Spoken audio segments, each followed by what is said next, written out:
गरम गरम लुसलुसीत मोमोज आणि त्याच्यासोबत लाल तिखट चटणी किती भारी वाटते ना.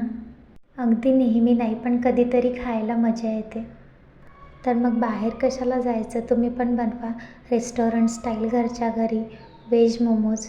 काही लोकांना बाहेरचे पदार्थ आवडतात पण बाहेरचं खायला नाही आवडत, तर यासाठी आपण घरच्या घरी बनवूया.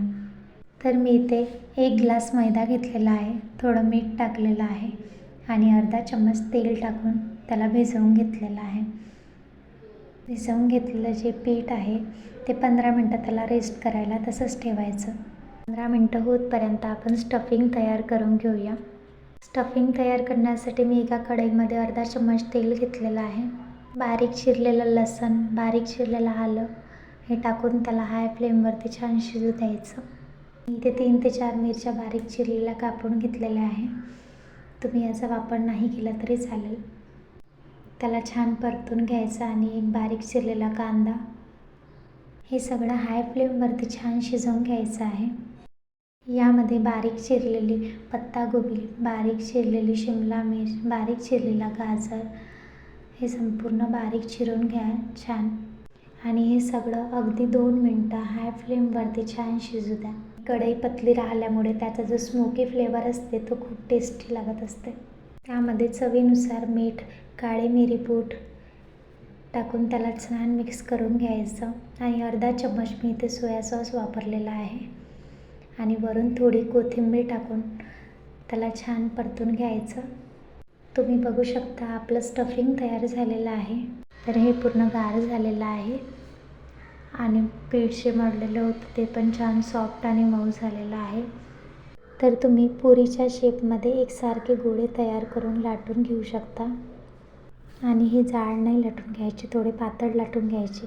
पातळ लाटले की खायला पण ते चव देतात. स्टफिंग भरल्यानंतर तुम्ही त्याला कसा पण शेप देऊ शकता.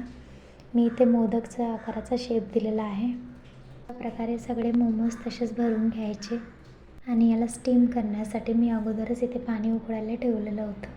चाळणीला छान तेल लावून घेतलेलं आहे. ते सगळे मोमोज ठेवून त्याला थोडं वेगवेगळं ठेवा म्हणजे एकमेकाला चिकटले नाही पाहिजे. याला 15 मिनटं छान वाफेवर शिजू द्या मंद आचेवरती. 15 मिनटं झाले आहे तर तुम्ही बघू शकता आपले मोमोज तयार आहे. चटणी बनवण्यासाठी मी इथे 3 टमाटर घेतलेले आहे, त्याला मधातून कापून घेतलेला आहे 4 भाग करून. त्याच्यामध्ये 2 ते 3 लाल मिरची तुम्ही चवीनुसार आवडीनुसार तुम्ही टाकू शकता. आणि इथे लसणाच्या पाकळ्या, पाणी उकळायला ठेवलेलं आहे त्याच्यात टाकून त्याला 10 ते 15 मिनटं छान शिजू द्यायचं टमाटर नरम होतपर्यंत. 15 मिनटं झालेले आहे आणि आपण ते टोमॅटो वगैरे शिजवण्यासाठी ठेवलेले होते ते छान शिजलेले आहे.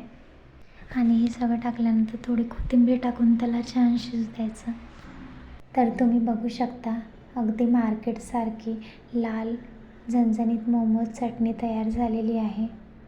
तर गरमागरम सर्व करून तुम्ही खाऊ शकता.